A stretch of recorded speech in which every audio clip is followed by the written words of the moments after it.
আর সৌরভও ছিল। সঙ্গে ছিল সৌরভ। তো সৌরভকে আপনারা অলরেডি আগে দেখেছেন কিছু বলেছে।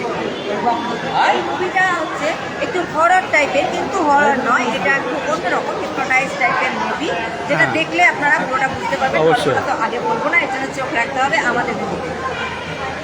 উপাসক। হ্যাঁ, আমি উপাসক। আজকে ক্যাপ্রিয়ন ডায়মন্ড এন্টারটেইনমেন্ট যৌথভাবে ঐশনী এন্টারটেইনমেন্টসের সাথে কাজ করলো। এখানে আমার বন্ধু সৌরভ নায়কে নিয়েছে, শিবা একজন ডিরেক্টর। সৌরভ ছাড়া আমি গল্প করি না, কারণ আমার গল্পে সৌরভ থাকবেই, ছিল এবং সবসময় থাকবে। আজকের ফার্স্ট গল্পটা আমার ডিরেকশনে হয়েছে, ভালোবাসার প্রিন্সেস। এখানে আমি ক্যারেক্টার করেছি, সৌরভ অ্যাঙ্কার করেছি, আর লিড অ্যাক্ট্রেস করেছি সুকন্যা। ঠিক আছে, এই হচ্ছে প্রিন্সেস।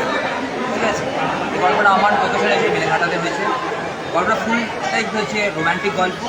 আর সেকেন্ড যে গল্পটা হলো ছায়া, যেটা ডিরেকশন অয়ন রয়। ঠিক আছে, এটা ক্যাপ্টেন ডায়মন্ড